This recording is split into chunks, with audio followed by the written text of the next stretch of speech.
আজকাল অনেক বক্তা কীর্তিমতার সাথে কথা বলেন, দর্শক আকর্ষণের জন্য দৃষ্টিকটু অনেক কাজ করেন, অনেকে ঠোঁটে লিপস্টিক পর্যন্ত ব্যবহার করেন।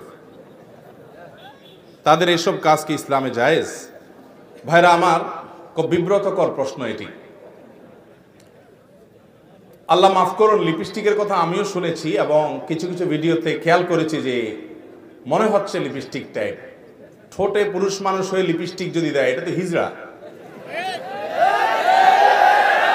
এটা কিসের বক্তা, কিসের আলেম? আবার নবী করিম সাল্লাল্লাহু আলাইহি সাল্লাম বলেছেন, লানাল্লাহুল মুতাশাব্বিহিনা মিনার রিজালি বিন নিসা, যে মহিলারা, যে পুরুষরা মহিলাদের বেশ ধারণ করে, আল্লাহর লানত তাদের উপরে পতিত হয়। এখন ঠোঁটে লিপস্টিক লাগানো মানেই সে মহিলা হওয়ার চেষ্টা করছে, আমি তা বলছি না, কিন্তু ইচ্ছাকৃতভাবে এটাকে আপনার, যেহেতু মহিলাদের প্রসাধনী তারাই সচরাচর ব্যবহার করে, সেটা যদি ব্যবহার করে, টেলিভিশন চ্যানেলগুলোতে অনেক সময় আপনার অনেকে লিপস্টিক দেয়। আমি টেলিভিশনের জীবনে বহুবার গেছি, আমি জীবনে কোনোদিন দেই নাই আলহামদুলিল্লাহ। হয়তো অনেকে ঠোঁট একটু বেশি কালো, তো আল্লাহ তাআলা যেভাবে বানাইছেন সেভাবে থাকবে। তাই বলে পুরুষ হয়ে মহিলাদের বেশ ধারণ করা, এটা কোনো ভালো চরিত্র হতে পারে না। আপনার যা আল্লাহ তাআলা দেন নাই সেটা আপনি জাহির করার যে অপচেষ্টা করছেন, বিশেষ করে সেটা যখন মহিলাদের হয়, সেটা ধারণ করার চেষ্টা করছেন। যদিও এটা আপনার লিপস্টিক দিলেই সে মহিলাদের বেশ ধারণ করে ফেলছে, আমি হুবহু সেটা বলছি না, কিন্তু জিনিসটা তো মহিলাদের এবং মহিলারাই এটা ব্যবহার করে, অতএব সেটা আপনি ব্যবহার করছেন, এটা তো আপনার সাথে যায় না।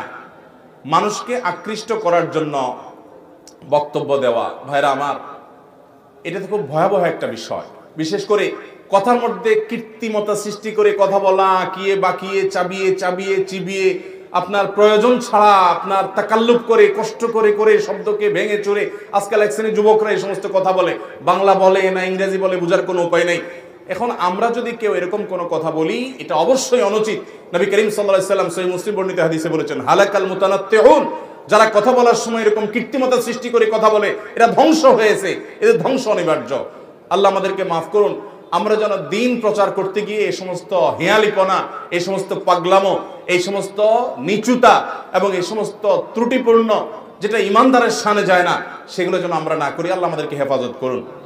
ওয়াজ মাহফিলগুলো আলহামদুলিল্লাহ, এগুলো থেকে হাজারো লাখো মানুষের হেদায়েতের মাধ্যম যেমন হচ্ছে, মানুষ যেরকম হেদায়েত পাচ্ছে, উপকার যেমন পাচ্ছে, এর বিপরীতে কিছু কিছু সংখ্যায় কম হোক, কিছু কিছু মানুষ ওয়াজ মাহফিলে এমন কিছু কাজ করছে যে কাজগুলো আসলে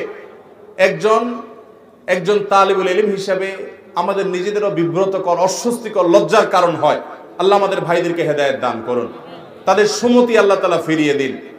ওয়াজ মাহফিলে টাকা পয়সার জন্য দর কষাকষি করা, সেটা আবার চড়া মূল্য, বিশাল অঙ্ক হাঁকিয়ে, আবার সেটা চুন থেকে নুন খসলে এটার জন্য ঝগড়াঝাটি করা, এই সমস্ত জিনিসগুলো ইসলামের ইতিহাসে দিন প্রচারের নামে এই যে লিপস্টিক ব্যবহার করা, এই যত রকমের পাগলামো ছাগলামো হেয়ালিপনা আছে, আমার মনে পড়ে না পৃথিবীর ইতিহাসে কোন সমাজে দিন প্রচারের নামে এরকম ছাগলামি এবং পাগলামি কখনো হয়েছে।